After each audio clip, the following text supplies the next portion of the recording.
Good morning. This is Crocker's Crazy Living. Today is Good Friday, Easter weekend, and I am going to make my father-in-law's sourdough bread for Easter dinner. This is a beloved recipe from my husband's dad. He made sourdough bread for years, and I'm going to make this bread, but instead of making the loaves the way he used to do it, I'm going to make them my own. I'm going to make round loaves. I'm going to make them into my own.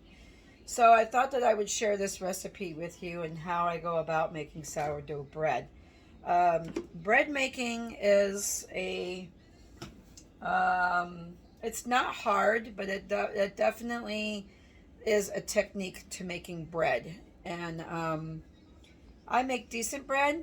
I don't make, like those fancy artisan breads, they call it fancy bread. I just use bread that we love, and I have made the Amish one in the past, and today I'm going to share with you the sourdough. So, I've got my sourdough starter here, and yes, it's sour. It's separated, it was bubbling, it's alive. Definitely smells sour. So what I do to do the starter is I use 1 packet of yeast, or equivalent to 2¼ teaspoons of starter. I use 3½ cups of water, 3 cups of flour, and 2 tablespoons of sugar, and I let it sit for 4 days. I made it on Monday evening, and today is Friday, so I'm making the bread today. It seems like when I only do the starter to sour 1 or 2 days, it's not sour enough. So I let it go 4 or 5 days. So to the starter, I'm going to add another packet of yeast, or equivalent of 2¼ teaspoons, 5 tablespoons of sugar or honey, 1 tablespoon of salt, 5 tablespoons of shortening, 3½ cups of water, and enough flour to total 5 pounds of flour, plus some for kneading. And then you're going to let it rise, make it into your loaves, let it rise for at least an hour. I think the last time I made it for the reunion, it took over an hour to rise the way I wanted it to. But these loaves are going to be round, so and they're going to be smaller. They're not going to be as huge. So they might be less time to rise. I'm going to go stir something. I'll be right back. Okay, I'm back. So I'm going to take my starter and I'm going to stir it around. I have it in this plastic container, and I'm just going to stir it around. Get all of that flour, that stuff that's been separated. Get that all mixed back together. I'm going to turn my camera so you can see what I'm doing. I have my great big bowl here. It is a big bowl. That's the bowl I'm going to use to stir and make my dough. There is another wooden spoon. Here we go. I'm using a heavy duty wooden spoon, and it's actually bamboo. It's stronger than the other one. So I'm going to pour my starter in my bowl. Last time I did this a little bit differently, but this is the way I'm going to attempt it this time. I'm going to get a spatula and scrape the stuff out of the bottom of my bowl, because in this container sometimes it likes to cling to the side. So I'm going to get all of that out of there.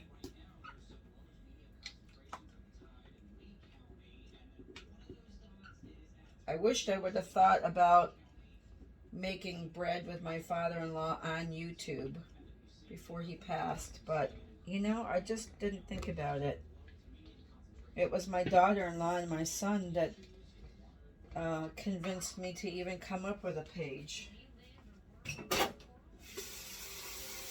Just gonna put some soap in that and get that. All right, let me get my yeast.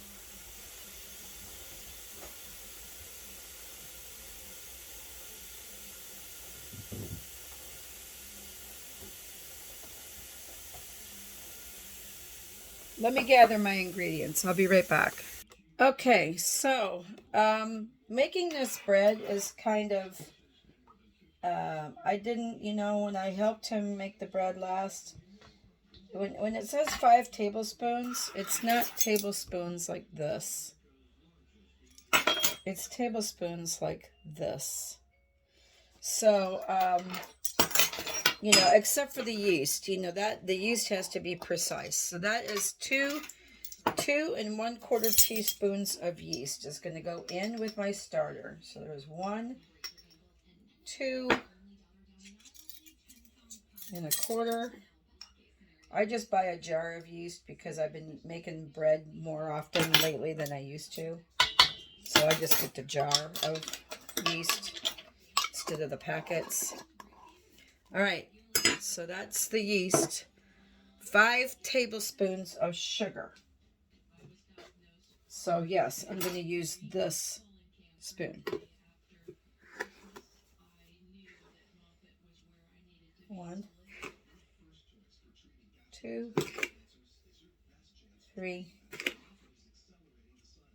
4, 5.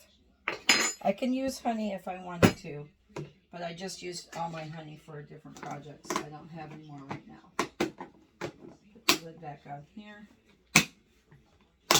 All right, so I have that. Let me get my whisk back. I like my whisk for this. The sugar in with the yeast with the starter.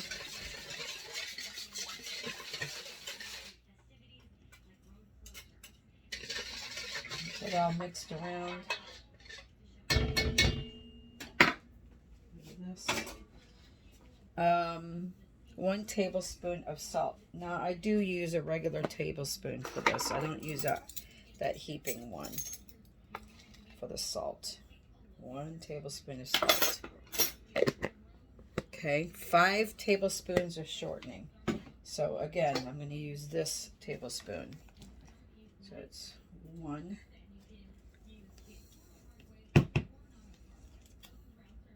2, 3, 4, 5. I don't know why he just didn't say 1/4 cup, 1/2 cup, All right, the shortening is in.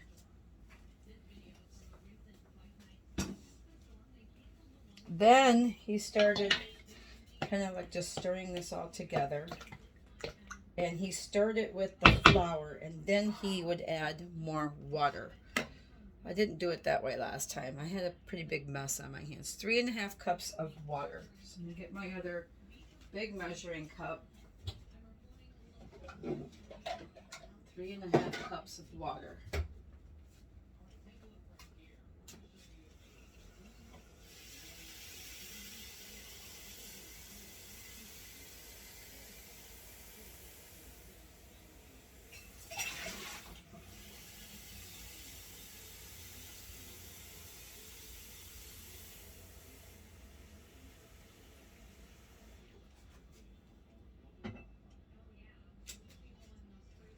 Just going to set this flat, make sure that's the right amount.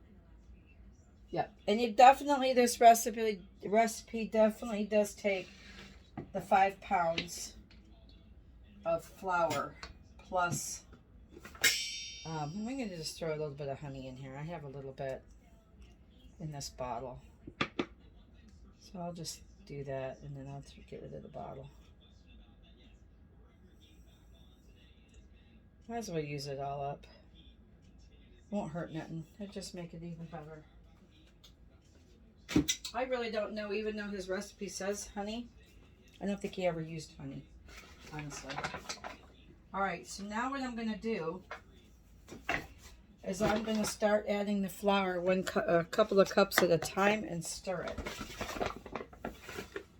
it. I did measure out this bag for 5 pounds of flour. Maybe 3 cups of flour. Just, a few lumps at a time. Here's my spoon. So I'm just going to start. I do, shoot. I do remember this part with him, making this with him. The last time he made bread, I made it with him.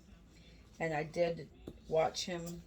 He would put flour in, and then he would stir.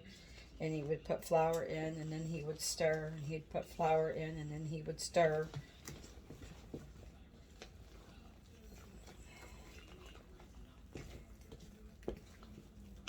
Until he couldn't stir anymore. And then I would have to start stirring. But I'm a hands-on kind of person. When this gets too hard to stir, then I'm going to be using my hands.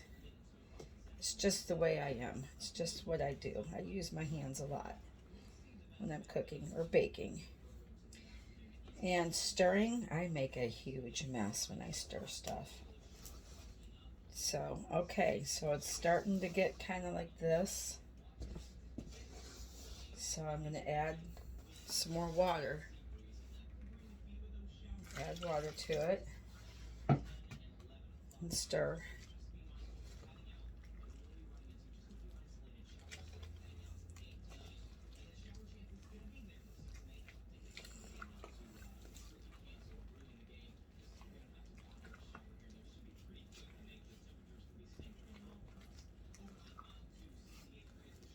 Alright. And I'm going to add flour.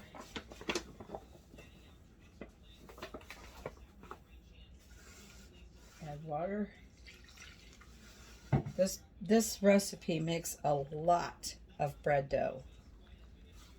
So I'll probably get 5, 6 smaller round loaves out of this batch. It makes 3 gigantic loaves of bread, what I would call elephant bread. Because, I mean, he would divide the dough into thirds. He would put it on a greased cookie sheet and let it rise, and they would get huge, like massive. All right, more flour, more water.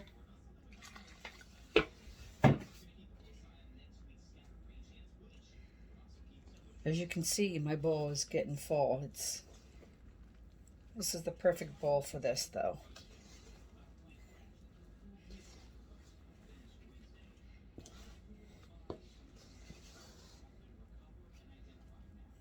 This is, I don't know how big of a bowl this is, but it's a pretty big bowl. This is a pretty big. Let me put the rest of this water in there.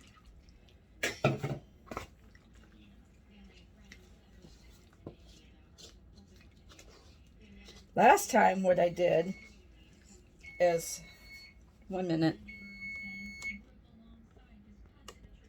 Okay, I'm back. I had to tend to something in the oven. So, continuing on with the bread.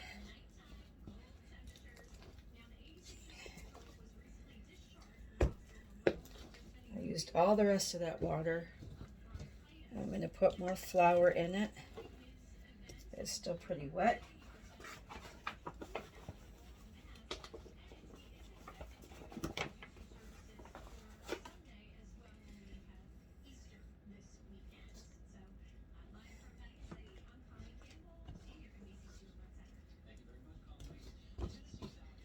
This is the perfect bowl. I don't know how big this bowl is, like I was saying, but it is a good bowl for the making bread. My other Amish recipe, I don't have to stir it like this. I do it in my mixer, but this recipe, I don't think my big mixer would even hold it. I'd have to make it at work with my mixer, but I don't want to do that either. Alright, so now what I'm going to do is I'm going to finish it with just using my hands, because a lot of times in bread making, especially like when I make my rolls at work, the dough, I know the dough is right by the way it feels. And I know it sounds kind of weird, but it's true. You know when the dough is right by how it feels. And if it feels too sticky or too wet, too dry, then you know that you can make alterations to it. by using your hands. Most bread bakers that you see, like the artisan ones, they make it all from scratch by hand. All right, so I'm going to scrape off my fingers a little bit, and I got to get more flour.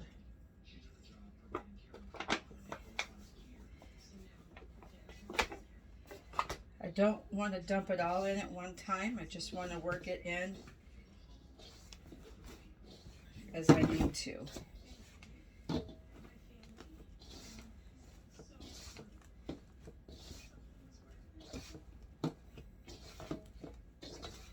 Trying to work it, knead it at the same time, right in the bowl.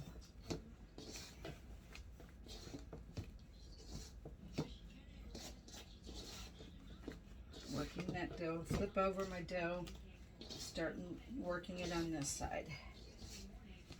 It's a little bit sticky in the middle, but I got flour on the bottom of the bowl here.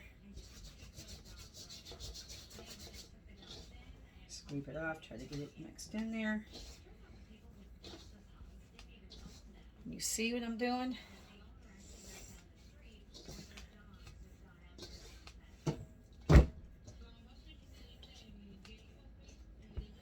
Okay, it's still kind of sticky.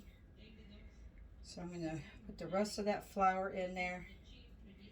I have extra flour on the side if I need it for more kneading. What you're looking for is a soft dough. You don't want it to be too dry.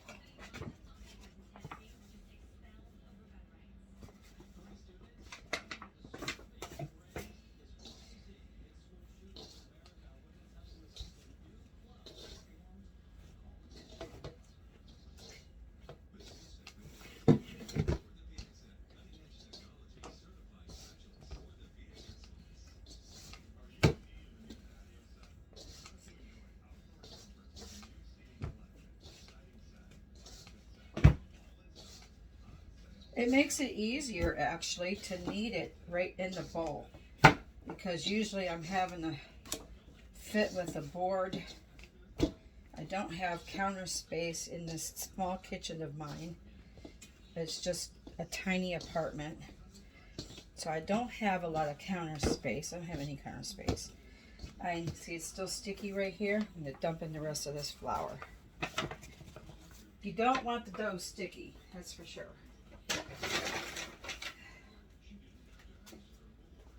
But you gotta be careful not to make it too dry either, because then you'll just have a dry bread. All right. It's kind of, like I was saying, it's kind of better doing the kneading right in the bowl, because you can turn it, squish it, fold it, squish it, fold it, squish it.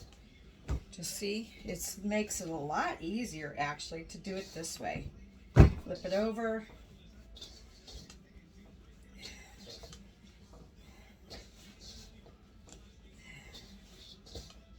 I just keep turning my bowl.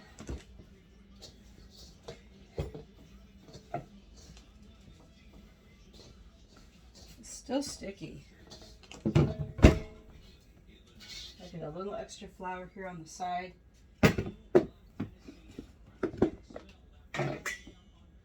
Sprinkle a little on the top.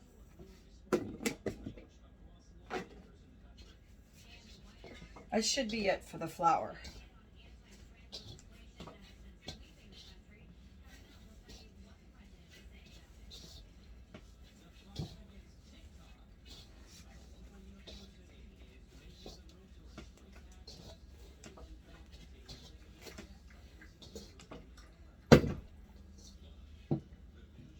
Come on.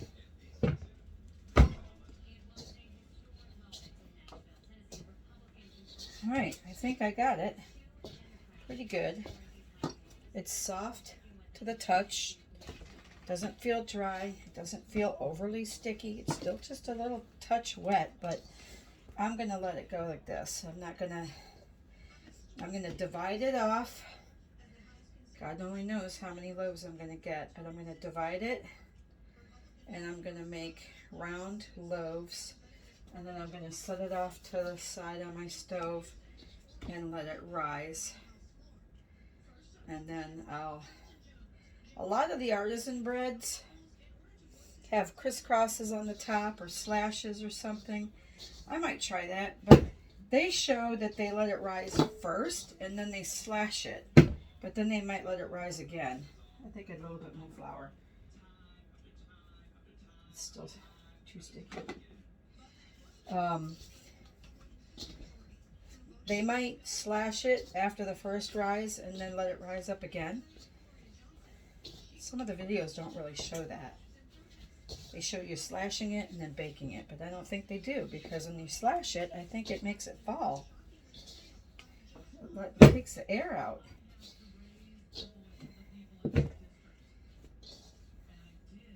And this is one bread that he never did. He never let it rise first and then make it into loaves. He never did that. He mixed it. He made the loaves. And he let it rise and then baked it. That was what he did. So trying to go with how he did. See, I don't know why it's getting, now it's starting to get stickier. But it shouldn't be.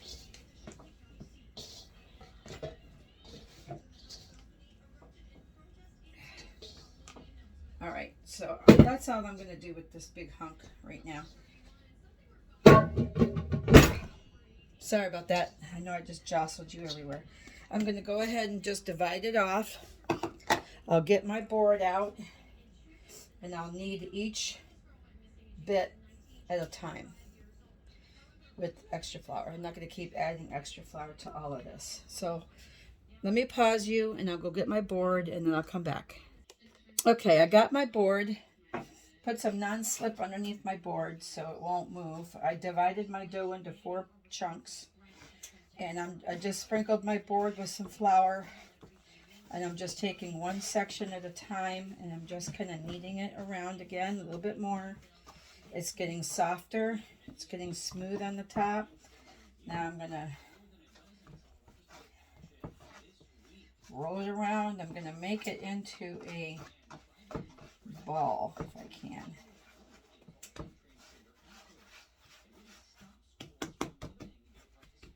Like that. I'm going to get me a sheet pan. I need a big sheet pan.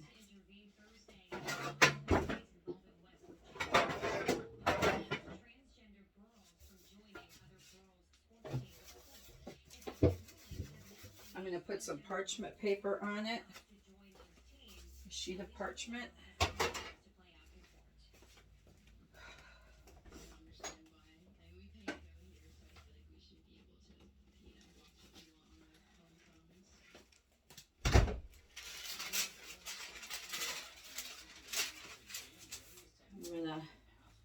I might try to cut the dough now.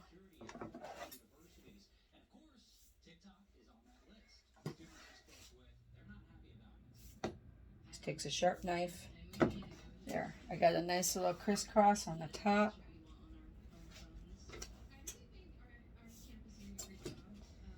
I'm going to pick it up carefully, and I'm going to put it on my sheet pan.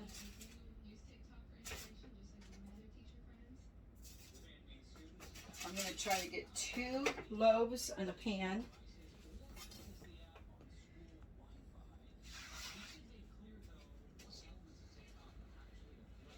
A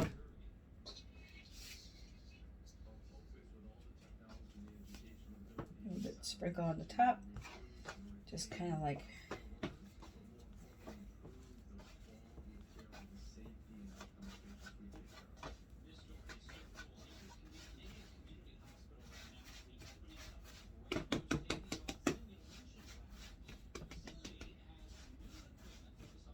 maybe because when you slash it now and then you put it on the pan, it kind of goes back together.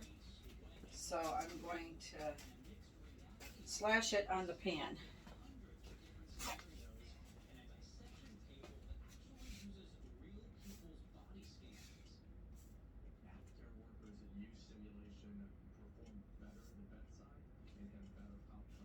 And I'm going to let it rise. I'm going to cover it with a towel. No, not a towel. I got my cloths that I use for my butter making. They're clean. I'm going to cover it with that. Just going to lightly cover it. I'm going to let it rise. Now, I don't know where I'm going to put my other 2 loaves. Get me another pan.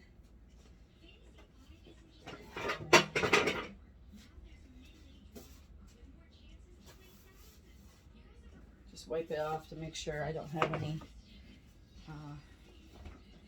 crumbs or dust or anything on them.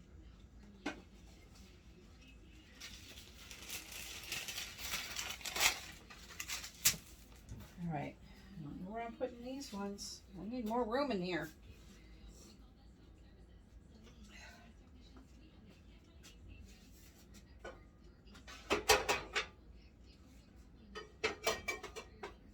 My ham's going to be coming out soon. I don't have a place to put that either. Trying to get stuff done for my Easter Saturday, because we decided to do Easter Saturday instead of Easter Sunday, because Easter Sunday is always so crazy. It's almost as bad as Christmas with the busyness and, you know, the Easter egg hunts for the kids, because you want to keep stuff fun for them, and, you know, you want to make a fun day of it for the kids. It's what we always did. Growing up is what I did growing up. I went to Easter church, and then we had Easter egg hunts and family dinner and everything. This dough is nice and smooth and soft. It really is. It's super pliable. I'm making it round because I want to just see how it turns out. I've never done round loaves before. I've always used a loaf pan, but they call it artisan when you do it more freehand like this, more freely. I don't even grease the parchment or nothing. All right, this is my last dough. All of that out of there. So it's not really hard. It just takes some time. That's all. I'm gonna mix that in a little bit. It's not difficult. You just have to make sure that you allow yourself enough time to be able to do all these steps. It's actually easier than making regular bread, except for the starter. You mix it up and you cover it lightly. My father-in-law used to cover the starter up with just a towel, you know, just like a kitchen towel, and let it go. And then you don't have to, because you don't have to do it, you don't have to mix it up. Let it rise, do a punch, let it rise, do a punch, make the loaves, let it rise. You don't have to do all that with this.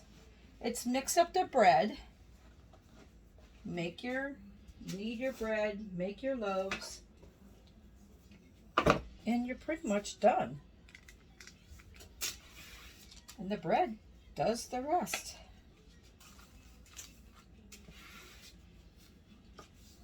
Now, if you want to, you could probably put an egg wash on this. I don't think I'm going to, because when they come out of the oven, they're going to get a good spread of butter, like homemade butter on the crust. You're just going to do it all over.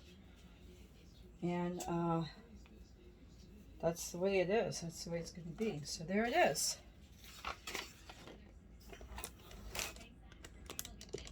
There it is. Sourdough Bread 101. I hope you guys have a great holiday. If you like my page and you have not yet subscribed to my page, hit the subscribe button below. Give me a thumbs up. Share my page with your friends and your family.